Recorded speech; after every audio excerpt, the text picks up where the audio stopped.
Doctor Devinder Singh, सहआचार्य Hindi, MSJ college, Bharatpur, Rajasthan.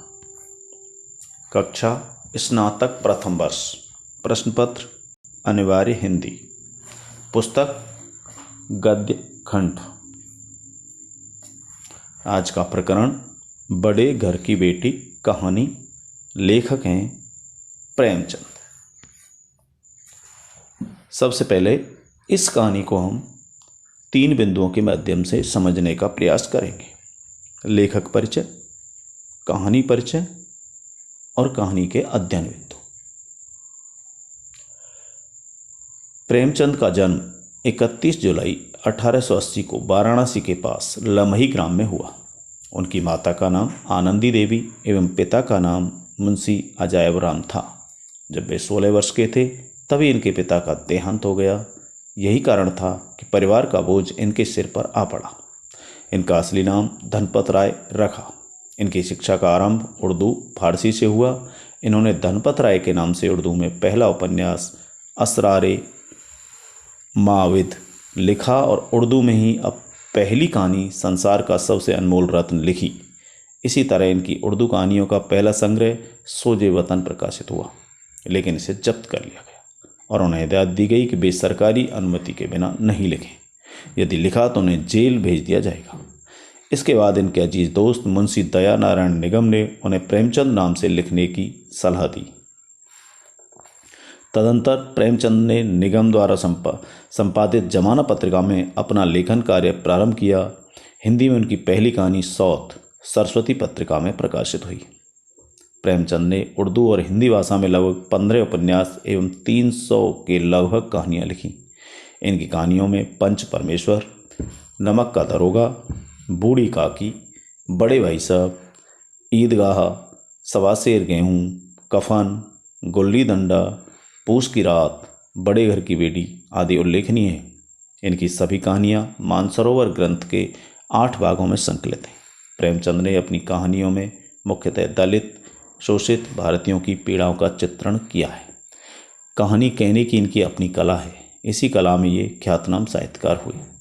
Premchand का पारिवारिक जीवन भी संघर्ष में रहा। उनका प्रथम विवाह 15 साल की उम्र में हुआ, लेकिन वह सफल नहीं रहा और 1906 में दूसरा विवाह अपनी प्रगतिशील परंपरा के अनुरूप बाल विधवा शिवरानी देवी से हुआ।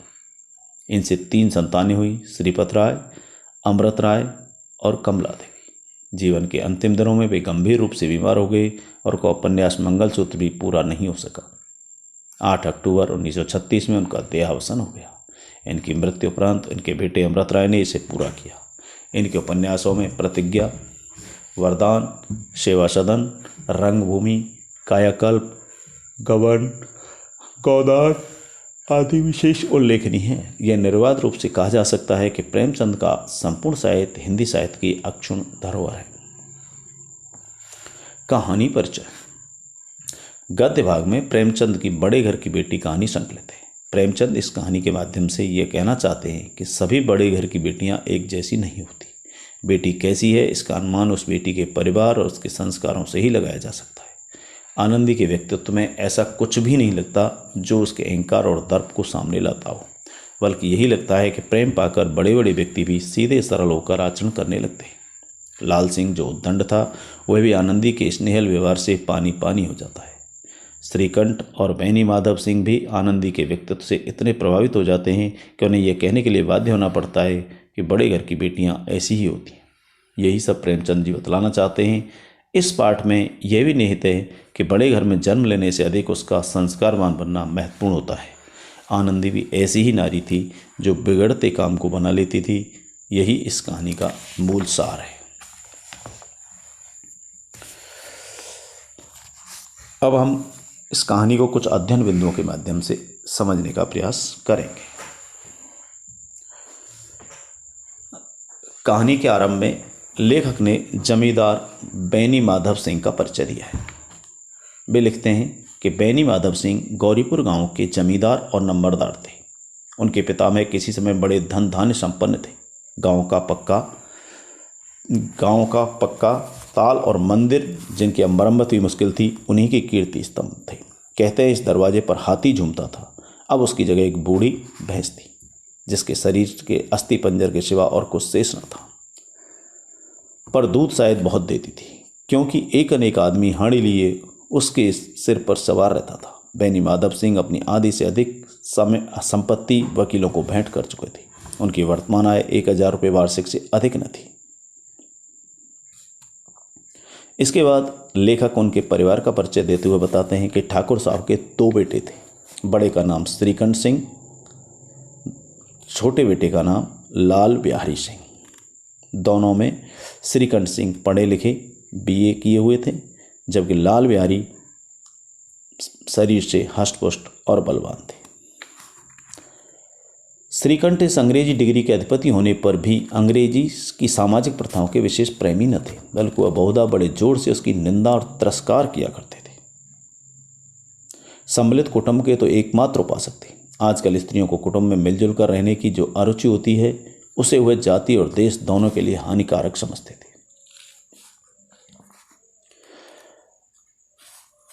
आनंदी एक बड़े उच्च कुल की लड़की थी, जो श्रीकंठ सिंह की पत्नी है।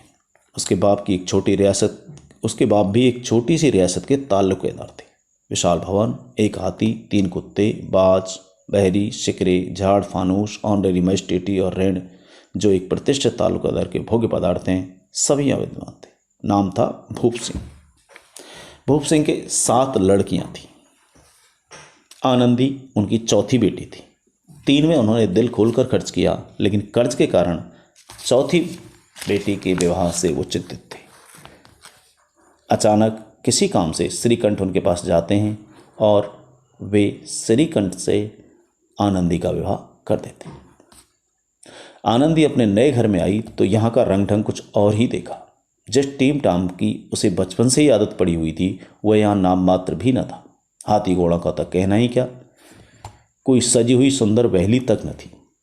रेशमी स्लीपर साथ लाई थी, पर यहाँ बाग कहाँ, मकान में खिड़कियाँ तक न थी। न जमीन पर फर्श, न दीवार पर तस्वीरें। एक सीधा साधा देहाती गृहस्थ का मकान था, किंतु आनंदी ने थोड़े ही दिनों में अपने को उस नई अवस्था के ऐसे अनुकूल बना लिया, मानो उसने विलास के सामान कभी देखा ही न था। यहाँ लेखक ने यह बताने का प्रयास किया है कि आनंदी बड़े घर से आने के बाद भी छोटे घर में उसी की हैसियत के अनुसार रहने लग गई थी। ये उसकी चारित्रिक विशेषता है। जैसा कि सभी परिवार में होता है, प्रेमचंद ने यहाँ दिखाया है कि बेनी माधव सिंह के परिवार में भी एक दिन कलह का वातावरण बना। हुआ ये कि एक दिन दोपहर के समय लाल बिहारी सिंह 2 चिड़ियाँ लिए हुए आया और भावत से बोला, जल्दी से पका दो, मुझे भूख लगी है। आनंदी भोजी बनाकर उसकी राह देख रही थी। अब वह नया व्यंजन बनाने बैठे, हांडी में देखा तो घी पाव भर से अधिक न था। आनंदी ने पूरा घी चिड़ियों को बनाने में डाल दिया, लेकिन लाल बिहारी दाल में भी घी चाहते थे। इस बात पर दोनों आनंदी और लाल बिहारी में तकरार हो गई, तू में हो गई, और गुस्से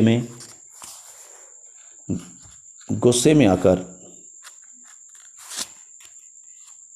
लाल बिहारी ने आनंदी पर चप्पल अपना खड़ाऊं फेंक दिया। आनंदी ने हाथ से खड़ाऊं रोकी, सिर बच गया, पर अंगुली में चोट आई। क्रोध के मारे हवा से हिलते पत्ते की भांति कांपते हुए अपने कमरे में आकर खड़ी हो गई। स्त्री का बल और साहस, मान और मर्यादा पति तक है। उसे अपने पति के ही बल और पुरुषत्व का घमंड होता है। आनंदी खून का घूंट पीकर रह गई, क्योंकि उस समय वहाँ श्रीकंठ नहीं थे। श्रीकंठ शनिवार को घर आया करते थे। बृहस्पति को यह घटना हुई थी। 2 दिन आनंदी कोप भवन में रही। जैसे ही श्रीकंठ आए, वो बाहर बैठे रहे, बातें करते रहे। आनंदी उनका इंतजार करती रही, लेकिन लाल बिहारी ने आनंदी की शिकायत पहले ही कर दी और कहा, भैया आप जरा भाभी को समझा दीजिएगा, मुंह संभाल कर बातचीत किया करें, नहीं तो एक दिन अनर्थ हो जाएगा। बेनी माधव ने भी उसकी बात का समर्थन किया। लाल बिहारी की बात से श्रीकंठ बहुत चिंतित थे। घर पहुंचे तो आनंदी ने शिकायत की और वो उस पर गुस्सा कर रही थी। श्रीकंठ ने कहा, इतनी गर्म क्यों होती हो, बात तो कहो। आनंदी ने कहा, क्या कहूँ, ये मेरे भाग्य का फेर है, नहीं तो गंवार छोकरा जिसको चपरासगिरी करने का भी शऊर नहीं मुझे खड़ाऊ से मार कर यूँ न करता। श्रीकंठ, सब हाल साफ साफ कहो तो मालूम हो, मुझे कुछ पता नहीं। आनंदी बताने लगी, परसों तुम्हारे लाडले भाई ने मुझसे मांस पकाने को कहा, घी हांडी में पाव भर से अधिक न था, वह सब मैंने मांस में डाल दिया। जब खाने बैठा तो कहने लगा दाल में घी क्यों नहीं है। बस इसी पर मेरे मैके को बुरा भला कहने लगा। मुझसे नाराज गया। मैंने कहा कि ये वहाँ इतना घी तो नाई कार खा जाते हैं और किसी को जान भी नहीं पड़ता। बस इतनी सी बात पर इस अन्यायी ने मुझ पर खड़ाऊ फेंक मारी। यदि हाथ से न रोक लूँ तो सिर फट जाए। उसी से पूछो मैंने जो कुछ कहा वह सच है या झूठ। आनंदी स्त्रियों के अनुसार रोने लगी क्योंकि आंसू उनकी पलकों पर रहते। श्रीकंठ बड़े धैर्यवान और शांत पुरुष थे। उन्हें कदाचित ही कभी क्रोध आता, लेकिन प्रातःकाल अपने बाप के पास जाकर बोले, दादा अब इस घर में मेरा निवाह न होगा। और इस तरह उन्होंने अपने को अलग होने का प्रस्ताव रख दिया। बेनी माधव सिंह इससे घबरा उठे और उन्हें समझाने का प्रयास किया, लेकिन श्रीकंठ किसी तरह मानने पर राजी नहीं थे। इस बात को देख गांव के लोग भी इस घटना से प्रसन्न हुए। लेखक ने लिखा है, दोनों पक्षों की मधुर वाणी सुनने के लिए उनकी आत्माएं तिलमिलाने लगी। गांव में कुछ ऐसे कुटिल मनुष्य भी थे जो स्कूल की नीतिपूर्ण गति पर मन ही मन चलते थे। वे कहा करते थे, श्रीकंठ अपने बाप से दबता है इसलिए वह तब्बू है, उसने विद्या पढ़ी है इसलिए वह किताबों का कीड़ा है। बेनी माधव सिंह उसकी सलाह के बिना कोई काम नहीं करते, ये उनकी मूर्खता है। इन महानुभावों की शुभकामनाएं आज पूरी होते दिखाई दी, लेकिन बेनी माधव समझदार थे, पुराने आदमी थे, भावों को ताड़ गए। उन्होंने निश्चय किया चाहे कुछ ही क्यों न हो, इन द्रोहियों को ताली बजाने का अवसर न दूंगा। तुरंत कोमल शब्दों में बोले, बेटा मैं तुमसे बाहर नहीं हूँ, तुम्हारा जो चाहे करो, अब तो लड़के से अपराध हो गया। लेकिन श्रीकंठ अपनी बात पर अड़ा रहा। ये सब बातें लाल बिहारी सिंह दरवाजे पर सुन रहा था। वह उनका बहुत आदर करता था। उसे कभी इतना साहस नहीं हुआ था कि श्रीकंठ के सामने चारपाई पर बैठ जाए, हुक्का पी ले या पान खा ले। बाप का यह भी वह इतना मान नहीं करता था। श्रीकंठ का भी उस पर हार्दिक स्नेह था। वह सोचने लगा, यदि श्रीकंठ उसे अकेले में बुलाकर दो चार बातें कह देते, इतना ही नहीं दो चार तमाचे भी लगा देते, तो कदाचित उसे इतना दुख न होता। पर भाई का यह कहना कि मैं उसकी सूरत नहीं देखना चाहता, लाल बिहारी से सहा न गया और रोता हुआ घर आया और मुंह धोकर भाभी से कहने लगा, भाभी भैया ने निश्चय किया है कि वे मेरे साथ इस घर में न रहेंगे। अब वह मेरा मुंह नहीं देखना चाहते, इसलिए अब मैं जाता हूँ, उन्हें फिर मुंह न दिखाऊंगा। मुझसे जो कुछ अपराध हुआ है उसे क्षमा करना। और यह कहते हुए लाल बिहारी का गला भरा। आनंद ने लाल बिहारी की शिकायत तो की थी, लेकिन अब मन में बसता रही। वह स्वभाव से दयावती थी, उसे इसका तनिक भी ध्यान न था कि बात इतनी बढ़ जाएगी। वह मन में अपने पति पर झुंझला रही थी कि वे इतने गर्म क्यों होते। जब श्रीकंठ बाहर से आए तो वो लाल बिहारी के संबंध में कहने लगी, लाला बाहर खड़े हैं, बहुत रो रहे हैं, भीतर बुला लो, मेरी जीभ में आग लगी, मैंने कहाँ से ये झगड़ा उठाया। श्रीकंठ फिर भी अड़े हुए थे, मैं न बुलाऊंगा। आनंदी, पछताओगे, उन्हें बहुत गिलानी हो गई है, ऐसा न हो कहीं चल दें। आपस में इस तरह की बातें हो रही थीं। तभी लाल बिहारी जाने लगे। आनंदी बाहर आई और कहा, कहाँ जाते हो। लाल बिहारी, जहाँ कोई मेरा मुंह न देखे। आनंदी, मैं न जाने दूंगी। लाल बिहारी, मैं तुम लोगों के साथ रहने योग्य नहीं हूँ। आनंदी, तुम्हें मेरी सौगंध, अब एक पग भी आगे न बढ़ना। लाल बिहारी, जब तक मुझे न मालूम हो जाए भैया का मन मेरी तरफ साफ हो गया, तब तक मैं इस घर में कदापि नहीं रहूँगा। आनंदी ने समझाया, मैं ईश्वर को साक्षी देकर कहता हूँ कि तुम्हारी ओर से मेरे मन में तनिक भी मैल नहीं। अब श्रीकंठ का हृदय पिघला। उन्होंने बाहर आकर लाल बिहारी को गले लगा लिया। दोनों भाई खूब फूट फूट कर रोए। लाल बिहारी ने सिसकते हुए कहा, भैया अब कभी मत कहना कि मैं तुम्हारा मुंह न देखूंगा, इसके सिवाय आप जो दंड देंगे मैं सहज स्वीकार करूंगा। बेनी माधव सिंह बाहर से आ रहे थे। दोनों भाइयों को गले मिलते देखकर आनंद से पुलकित हो गए और बोल उठे, बड़े घर की बेटियां ऐसी होती हैं, बिगड़ा हुआ काम बना लेती हैं। गांव वाले भी कहने लगे, बड़े घर की बेटियां ऐसी होती हैं। इस तरह कहानी समाप्त हो जाती है।